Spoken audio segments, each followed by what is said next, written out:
What's up, everybody? It's your host for Man Cave Review, Stephen Tyler Myers, the one and only. Welcome back to my top 25 Christmas movie countdown. We have 20 to 14 to get to today. I have been absent the last few times, but we're going to go ahead and catch up.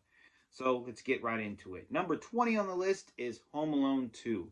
Basically, Kevin is back in the second movie and he gets lost again. But not lost. No, he gets left behind again. He gets left behind again. This time he actually makes it to the airport. But what happens is Kevin wants to refill his camera with new batteries because his batteries are out. So his dad hands him the bag, which happens to have all the credit cards and all the necessities he's going to need when he gets left alone. It has everything in it.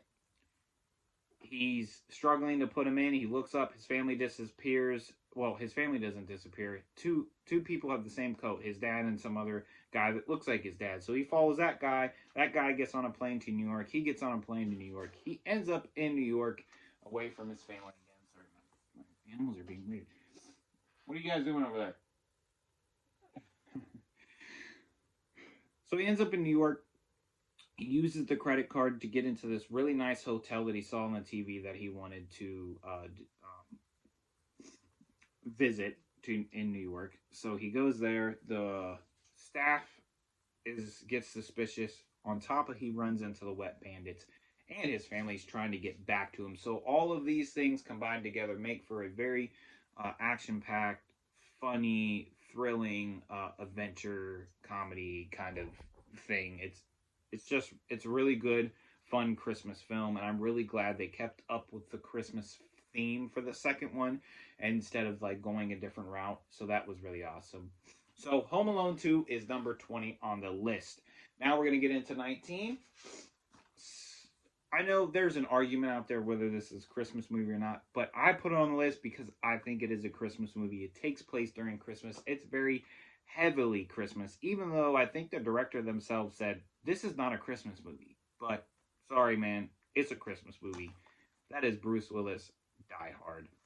Basically, Bruce Willis's character is coming back in town for the holidays. He's meeting his wife at her holiday work party. Then, all of a sudden, terrorists come take over the building, take his wife and her co-workers hostage, and he has to infiltrate them and get his wife and his family out. Well, not his family, but his wife and her co-workers. So it has Bruce Willis, Alan Rickman, and I can't remember the rest of the cast name, but it's a really good, thrilling movie. It keeps you on the edge of your seats. It's very entertaining, funny at times. Bruce Willis and Alan Rickman's back and forth bantering and everything is awesome. Rest in peace, Alan Rickman. This is just a really good film to watch during the holidays, whether you want to say it is a holiday movie or not. I think it is. It's a definite must watch during the holiday season. If you haven't seen this, I'm not going to say any more than that just because you should check this out. So that is Die Hard. Next is one of my favorite Christmas comedies, starring two of my favorite duos. It's a shame these two people don't like each other because I feel like they do really good together, even though they apparently didn't like each other on the set. But that is Vince Vaughn and Reese Witherspoon in Four Christmases. Reese Witherspoon and Vince Vaughn in this film are going on a vacation. They have aborted their family every year. And when their flights get canceled and shut down, they get caught on camera by a news crew. Man, nose is itchy. Ooh. Dang this season. They get filmed by a news crew. I got caught off. A news crew. And their family basically blows them up, calls them and say, what are they doing? So they have to visit all four of their family because their parents are split. So his mom and dad, her mom and dad, they have to go to every single one of them. And it's just a lot of the chains of events happen. And they start discovering things about each other that they never knew. So not only do they have to work through those obstacles, also they have to work through their family as what their families as well, which they don't particularly themselves like very well. They both come off very selfish in their own ways towards each other's feelings and stuff, and they slowly start seeing that, so they have to work through it. It's a really good movie, very well acted, very funny at times, very emotional at times, and very Christmassy. And I feel like people can resonate with some of these characters, and it's an overall good, fun film that you should definitely check out during this holiday season. Next is another Christmas comedy, one of my favorite Christmas comedies, and one of my favorite franchises, and that is Tyler Perry's A Madea Christmas, starring Tyler Perry, Larry the Cable Guy, and Kathy Najimy, and a lot of other really good people in this cast. They're all on the back. There are a few actors and actresses in this film that kind of their acting is iffy-ish. So I could see why that's a lot of the reason why a lot of people don't like this one as much. But I thoroughly enjoy this. I think Tyler Perry and Larry the Cable Guy and Kathy Najimy feed off each other very well. And the comedy in this movie is amazing. Plus, the message behind it is also awesome. Basically, the plot is you know what? I'm just going to try to read it to you because trying to figure out how to explain it without, I don't remember the characters' names, but Madea and her friend Ellen, that's her name, Anne Marie Hosford, I hope I said that right. If I did, I'm sorry, have decided to pay a surprise Christmas visit to Ellen's daughter Lacey. Tika Supperter, I can't pronounce people's names, I'm so sorry. But the surprise is on them when they discover Lacey has secretly married, and her oddball in-laws, Larry the Cable Guy and Kathy Najimy, are Ellen's worst nightmare.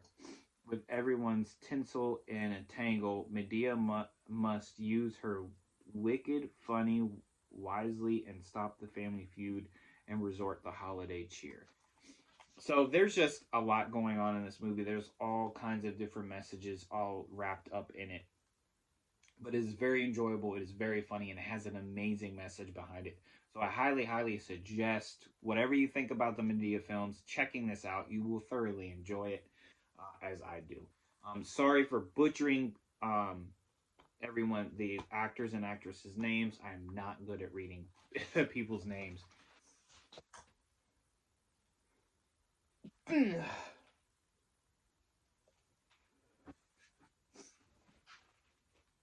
All right, so this was 19, this was 18, this was 17, and then 16 and 15 I don't have physically with me. I have never owned them on physical copy. They're very hard to get a hold of.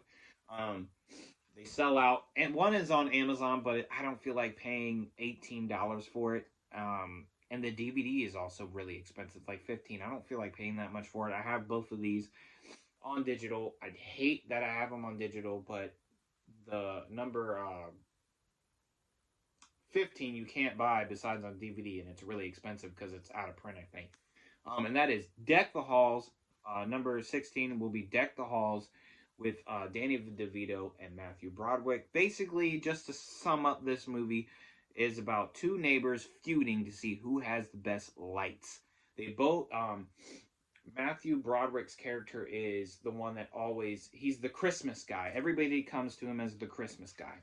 But Danny DeVito is starving for attention and popularity, so he starts slowly becoming everybody's favorite Christmas guy. So they go back and forth, and they fight, and both of their families get sick of them to the point where their personal lives are deteriorating because of their feud. It is another really good comedy feud film that you must check out. It's a lot of fun to watch. Matthew Broderick is an amazing actor. Danny DeVito is an amazing actor. It is a must-watch during this holiday season. The next one is another underrated comedy, and that is Unaccompanied Minors. I would put up like the photos or the posters next to me, but I haven't figured out how to do that yet.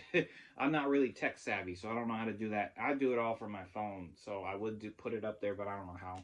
But Unaccompanied Minors stars a bunch of childhood actors that you would definitely recognize, and I wish I could show you, but I can't because I don't have anything. I'm just sorry. I'm so sorry. Just look the movie up. Basically, a bunch of kids get abandoned at the airport, and well, not abandoned at the airport. They fly. They're called unaccompanied minors because they fly alone without their parents, and they all get put in this room and put on their flights and whatnot. And when the airport shuts down because of a blizzard, they are forced to stay in one room. When these certain kids don't want to do that, they break the rules and they start chaos around the airport. And the airport head manager, basically, it's a game of cat and mouse chasing them, and it's just a really good, fun, heartwarming film that definitely should be watched during this holiday season. Also, another movie that has a really good message behind it that you should definitely check out. So that is Unaccompanied Minors at number 15. Sorry for the sniffles. My allergies are going insane today for some reason. All this change in weather, because here in Ohio, Cincinnati, Ohio, we keep going back and forth from it being really cold and then it being warm. And that messes with my allergies so much because I have really bad allergies. I'm allergic to everything. I have animals. I'm allergic to animals. I'm allergic to pollen. I'm allergic to grass. I'm lactose intolerant. Like, I'm allergic to literally everything. So, sorry for the sniffles. Anyway, I kind of lumped these next films together because they're shorts, but I grew up watching these and I love them so much. And I was going to put them on the top 10, but there's other films as we go up that are just more enjoyable that I enjoy as an adult more than I enjoy. I enjoyed these as a kid more, but I still enjoy watching these, and I'm enjoying watching them, watching my daughter watch these for the first time. Again, I really apologize for the sniffles. I'm trying not to sniffle that much because I know it's probably really annoying, and I don't have any tissues down here because I thought allergy season was over. Anyway, that is the Rank and Bass shorts. Frosty the Snowman, Rudolph the Red-Nosed Reindeer, and Santa is Coming to Town. You know, I'm not going to really go into, the plot details and stuff behind these films because these are very well known. I would assume everybody knows about these. But I found these at Walmart. They were $10 a piece. They were these real cool, glittery, slip covers. I was really excited to find these. I didn't know they were on Blu-ray, and they look amazing. But I grew up with these movies. My mom, we would watch these as a family every year, and it was just a really good time, and it brings back so much because especially during the holidays, because unfortunately my mother is no longer with us, and this it helps, and it helps relive those times. So I'm very grateful to own these, and so these are number 14. All right, guys, that is 20 to 14. We will continue the countdown tomorrow, I promise.